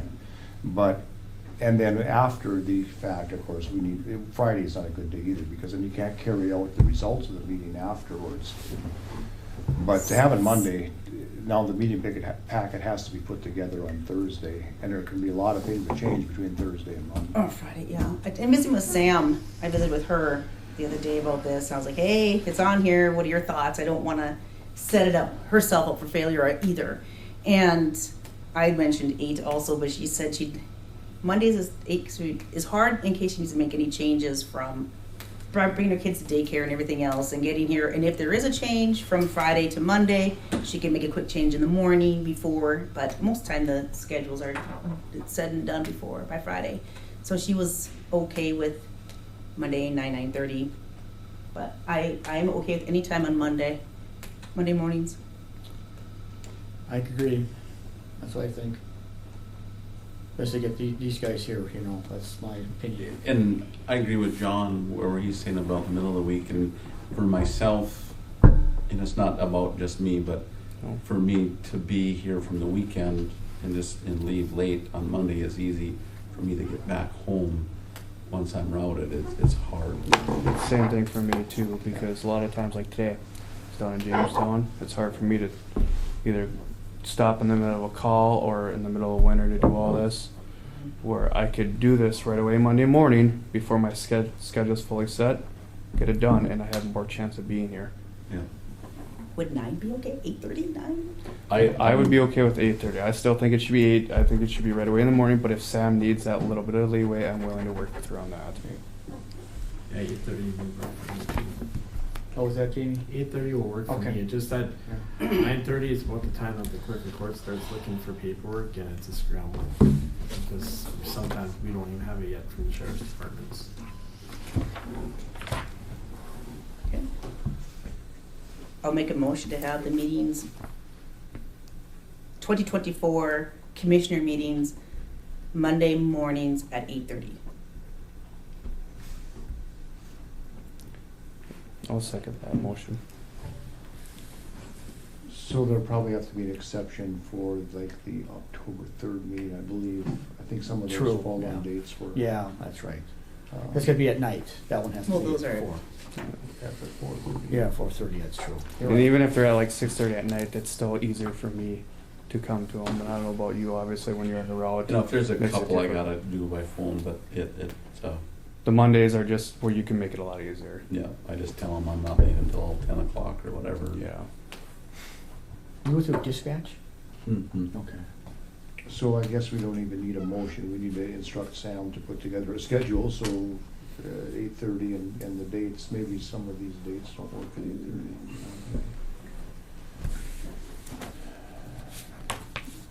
Because of course, these dates are not Monday. No. Right. Yeah, those are all. We have to change them, of course. Right. So, Oh, so these dates on here, we can't approve this because these dates here are not. Oh, But, Yeah. I mean, it's still Monday at 8:30. We could, that's still, I mean, she can just fix it to that and give us. So could we just agree on 8:30, have her draw it up, and New then one. we could Next just, next meeting, we'll just Yeah. approve it? Yeah, Sure, that'll work. works for me.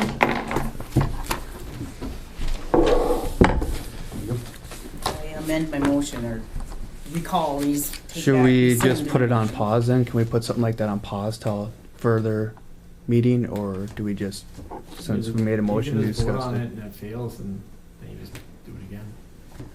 Well, We're if just you in the discussion. vote on it. We're just in a discussion. Yeah, we have. Yeah, that's what I mean. I didn't know if we, All in favor? Signify by saying aye. For, Well, that's hard because I am in Yeah. favor of it, so it's, I- I well, mean, my you're- motion was Monday at 8:30, so I'm in favor of that. yeah, So I guess we can leave it at that and she'll just present us the updated.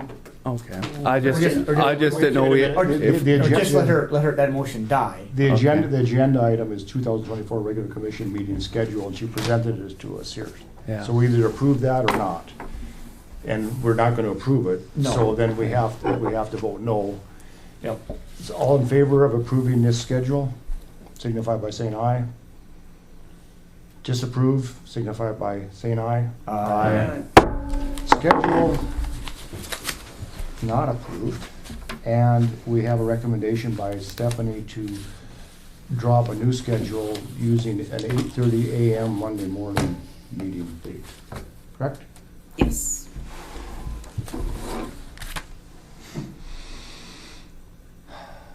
Employee background checks. So, 20 years ago, this probably wouldn't have been a deal, but this is prompted by the recent events at the school in Binford. And it's obvious that there's a lot of things that take place out there now that we never contemplated. And by hiring people without having a vigorous background check, we're putting ourselves, but more importantly, the employees and the citizens of Briggs County at risk.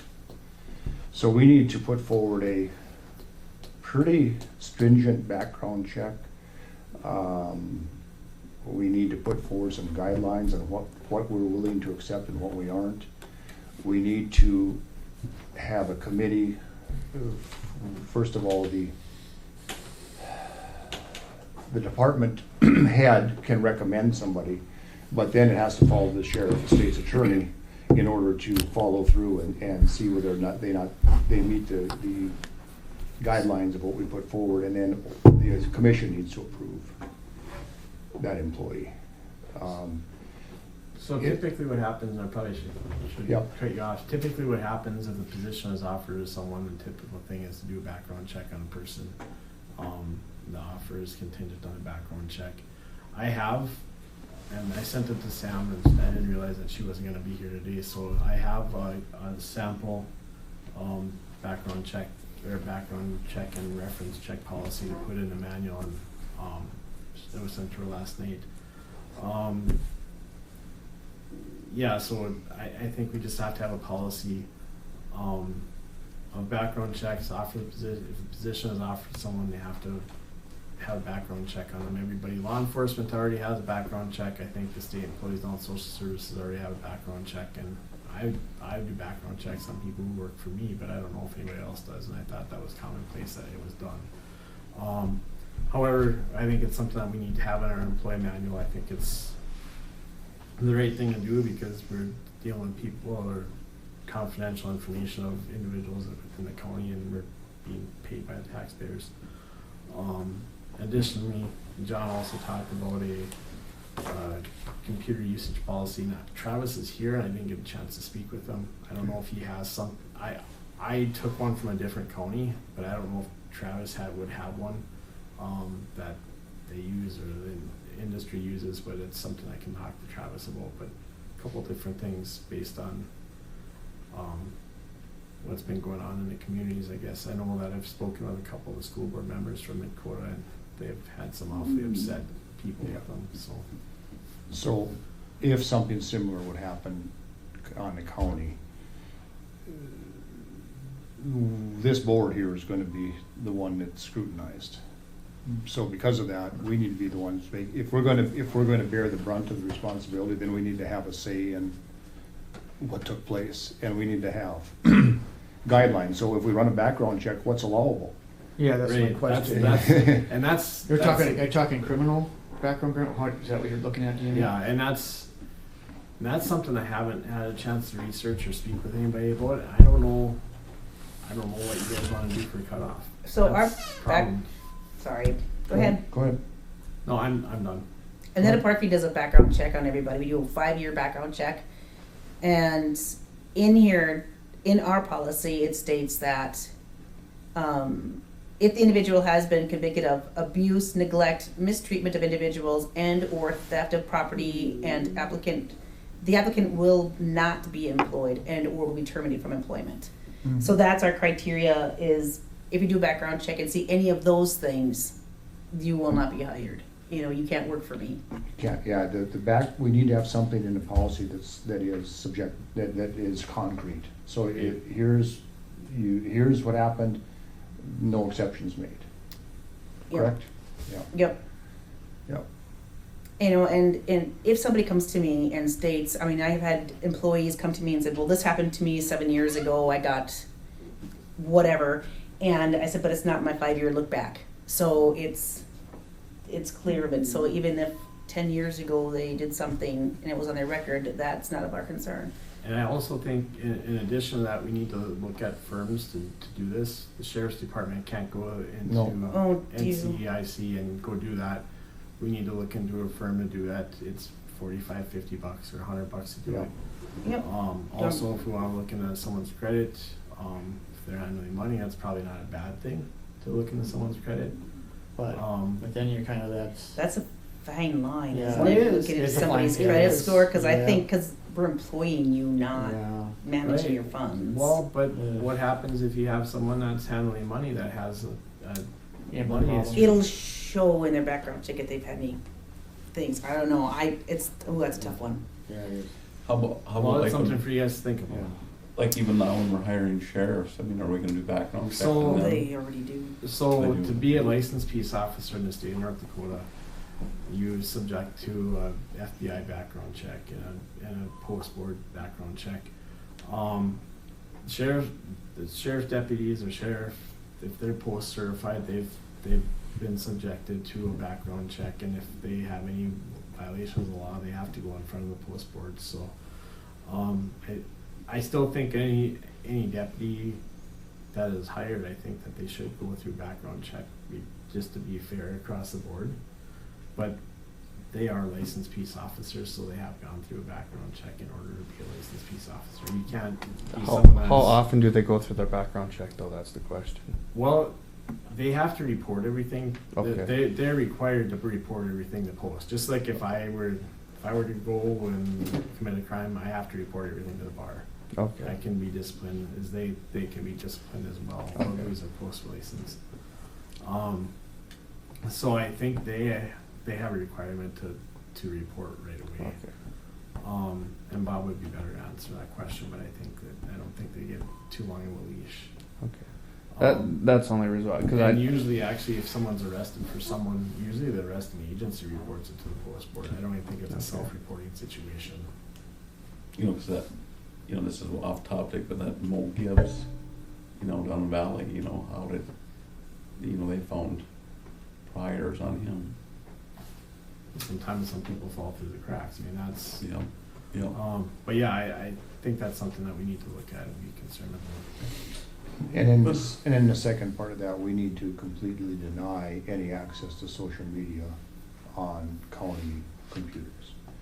The easiest way to make sure you're not gonna have any problems is not not allow access. And there's no reason for anybody to be on any social media on a county computer, none whatsoever, other than the sheriff's department would have to have access to that. But otherwise, we need to set up a white list for the sites that can be visited, not a blacklist.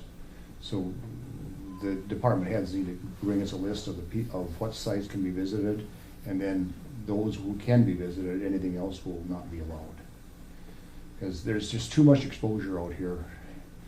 And again, I don't suspect anybody that we have employed has done anything wrong, but we don't know what's gonna happen in the future, and certainly the school district didn't anticipate what was gonna happen here. So I think. And the only way to keep it from happening is to not allow it to happen.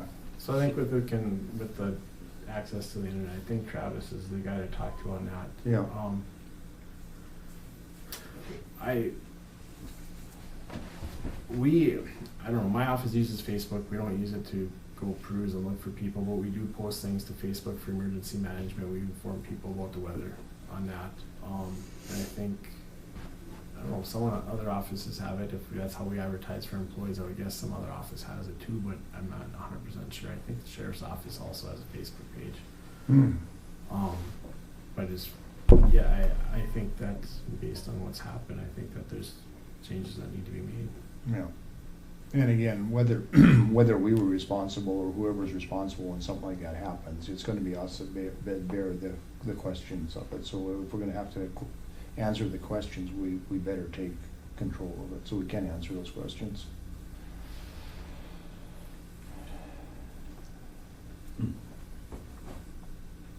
So that's a topic for discussion at the next meeting, and it was just a heads up on what probably should be done here going forward. And maybe there should be a 1-year look back on any hiring that's been done up to this date, I don't know. Well, and I did do some research on some retroactive stuff. Since we're doing it to new hires, I think that looking at people retroactively probably wouldn't be that bad of a deal. I think it's the fair thing to do, and we always talk about being fair. Mm-hmm. And I mean, if we're scrutinizing new hires, I think that we should scrutinize the rest of us that are employed as well. We did that in order to bring this new policy in to do background checks in order so that nobody could say that nobody had it. We did all of our current staff and then all the new people so that everybody was done. Okay. That's like when we brought the drug testing incorporated too. In order to bring that policy in, we had to drug test everybody and then start from the future. Well, that was the third part of this. Do we do we need to have drug testing or do we have drug testing for the road department? I think they're required if they They're- rent CDLs Yeah, to they do. submit to regular drug testing Okay. or if they're Yeah. required. I think it's insurance purposes too, isn't it? So do we need to have drug testing for the rest of the employees? I don't know, I mean, that's a question. We brought ours to upon hire, and then if there's any incidents in-house where an accident or a fall, something happens, then we do drug tests. Other than that, that's what we limited to. Okay. That's some decisions for you guys to make and to talk about next meeting. We can get policies ready if that's what you decide to do, but that's up to you five to make that decision. And the hard part is to decide what are you gonna do, a 11 panel, you do 7 panel or a 5 panel test? I mean, what are you gonna include on the tests? It's a lot if you're gonna do drug testing. You know, and then that rolls into what if somebody has a prescription for THC or, you know, medical marijuana, is that gonna be okay? And then, it's a big thing. So if you go down the drug road, that's a big lot going on there. Yeah, I don't, but the reason, of course, it's done, because if something does happen, Yeah. and then you can, if you have a drug policy in place, you can say, no, we have a drug policy in place, they weren't on any drugs.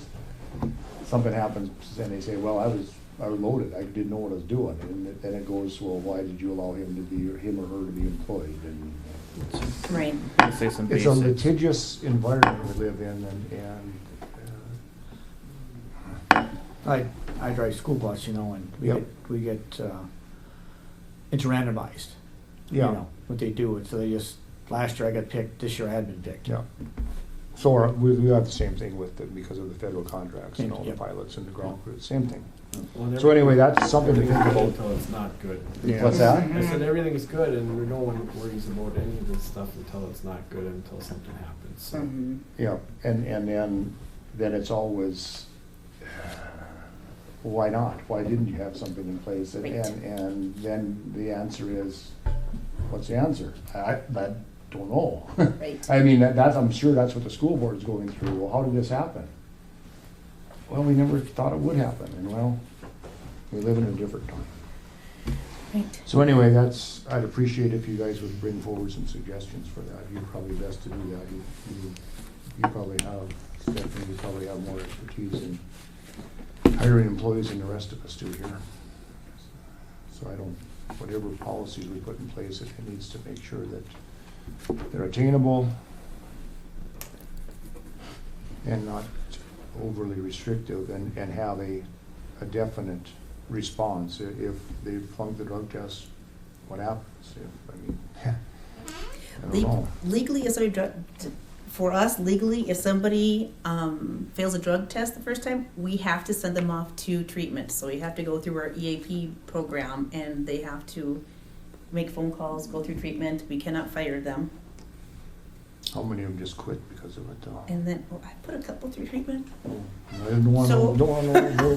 I have put a couple through treatment over the years. It's been 22 years, so I mean, these are the things. that we've gone Well, I through. get John's point too. It's like it's harder for them to go through treatment. They'd just rather quit and go just do It- something. So Absolutely. Absolutely. And you know, we've had people, my biggest thing with the drug testing is marijuana is legal in Minnesota and Montana and Colorado and out west. And I've had employees that came and we test for it. And I was like, you need to give me a clean test. So I've had to wait 28 days before somebody could actually give me a clean test. what to if they start got a getting medical employment. card though? Well, we're federally funded, so we can't Oh, accept a medical marijuana. Okay. You can't be employed through me. Yeah, Okay. same with a truck or a school bus. You yeah. cannot- That's why I wasn't sure of if a medical, since it was a medical, if that's a pass, you know. Right. I would guess for anybody's insurance, that would be a faux pas. It is for a lot of other businesses, but not anybody who's federally funded. They cannot be, or truckers or whatever. CMS does not recognize and will not recognize marijuana, medical marijuana. Old courthouse, new courthouse. We got well, I know you mentioned something about talk about the budget deal with the sheriff's deal. Or did Did you want to talk that before we kept moving on, or? Yeah, well, I think for future business, I think we need to have the budget on the Okay. agenda for next Okay. meeting. I just wanted to double check because I know Yeah. you mentioned it earlier, so.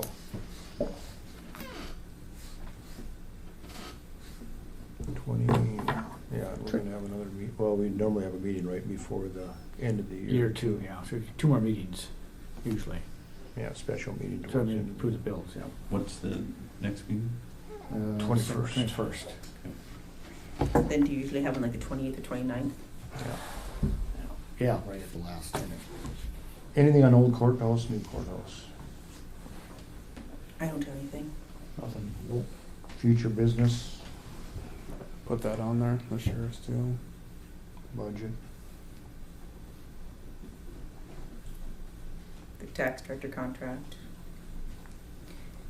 Tax director. We use Credit Advantage for our background checks. If that's, Well, I thought we were gonna advertise for tax director. oh, Yeah, we're advertising. We're doing a more aggressive advertising with Just full put, benefits. just put tax director, not contract. yeah. Okay. So on tax director advertising, you guys made the motion to advertise. Do you guys, now that's full time, and I don't remember, don't recall, do you guys have a salary and benefits? We do. Yeah. 62, is it 60 or 62? It's in the budget. That's about 62, I thought. I have to look at the I budget. got it here, hang on. 60, 62, something like that. Hang on.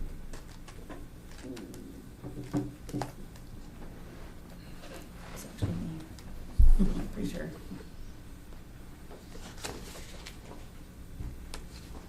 But I mean, that's what we're gonna talk about this next meeting, is put the advertisement together, right? Yeah, have her draw one up. Yeah, it hasn't been Well, I added think to, she it hasn't can- been added to this one here yet. I had sent an ad to Samantha for a contract position last night, but I can send her another one. So right here, it's a 3/5 position, it's, you know. I think that budget's in the drawer over there if you want to dig it out. Otherwise, you can look at my email. Just the last one.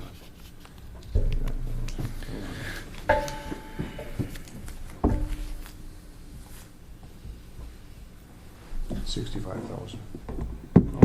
That's with benefits and everything, right? I think, I mean, so it was 39,000 at three, well, maybe we made it the same as we probably made it the same as the auditor. That was like 62, I thought. Yeah, I would just using this, I used 39,000 and 3/5 divided by 3 and took it times 5. 5. So anyway, it's gonna Yeah. fit what the recorder's salary is, and it's gonna fit a full-time salary same as the recorder. Excuse me, same as the treasurer and the auditor. Do we need to review what she's gonna to put? Maybe she should just Well, that's what. put it out. You know, just start advertising. Well, Josh wanted it to be specific. Yeah. To draw, Basically to- draw more people. Yep. Basically include all the pay, the benefits, you know, Okay. what we offer, everything. Because if we literally say, hey, you come work for us, you're gonna make this much money, you'll have all these benefits, this and that. You know, that's a huge incentive for them to apply Right. for it. Right? You wanna get with Samantha and help draw that up? Yeah, that makes Yeah, sense. I can get a hold of her and just say, here's what I would think you to Okay, do. so that'll be in the next meeting. And we don't need experience. I mean, we can hire somebody Yeah. with, We don't, I mean, it should be preferred. If we don't have experience, we should maybe, Include that, we'll train you in the video. we maybe decrease the salary a little bit. Yeah. Yeah, because you had the training options. Right, yeah. What happens is if they don't get the training, they can only be here 2 years, and a lot of them will be, you know, it could be here 2 years and we gotta start over again. right. You know, so there should be a difference in salary between somebody fully trained and someone that needs training. Anything else on future business? I had the current appraisals back on. I dropped off with the township board people, so they'll get back to me. Okay.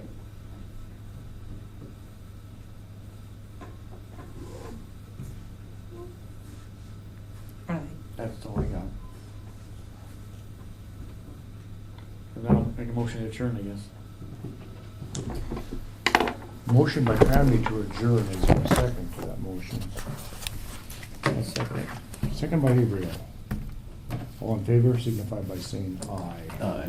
Opposed, same sign. Meeting adjourned at 4:28. Next regular meeting in this room Thursday, December 21st at 2:30.